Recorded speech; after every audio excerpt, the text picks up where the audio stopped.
Well, the mining community in the west of Johannesburg raised hotly contested issues during a consultative public meeting with the newly appointed Mineral Resources Minister Gwede Mantashe in formulating the mining charter. Furious residents of Carletonville say that they want to ensure that their needs are reflected within the drafting of the charter. AfroWorld View's Natasha Piri has more on the story. Black ownership, community upliftment and empowerment are just some issues that were raised in a community consultation dialogue on the mining charter. The public hearings were hosted by the Ministry of Mineral Resources in Carletonville. This forms part of the countrywide community consultations to receive inputs on the draft charter. Following the hearings, some stakeholders were satisfied with the outcomes, but cautioned that these engagements should not be a talk shop. The main issue here is to make sure that the relationship between government, communities and the mining companies should not necessarily become a top dog kind of an approach where developed people or empowered people are going to be re-empowered again. Let us see this particular development being really happening within communities, and it must be precise.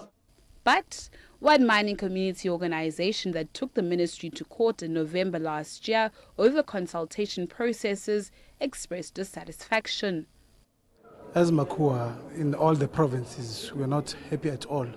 That's why we even had a court order to say we cannot continue with this public hearing because we feel that it's just going to be our rubber stamping. We're going to be reduced to rubber stamping.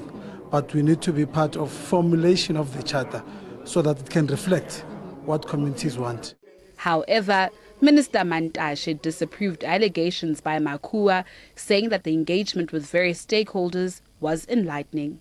This engagement has actually educated me a lot because community organizations have ideas.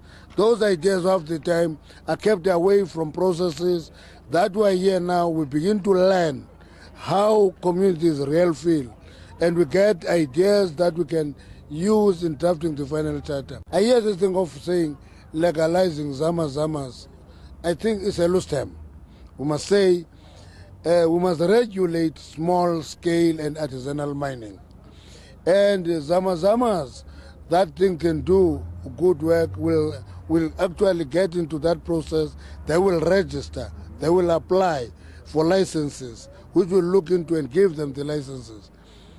But to just think that we will one day say zama is legal, it's a myth. It can be. It's theft, and that is criminal. Some stakeholders lauded the consultation process on the mining sector, saying that it's a step in the right direction to ensure that transformation within the mining sector takes place. Natasha Piri, AfroWorld View in Carletonville.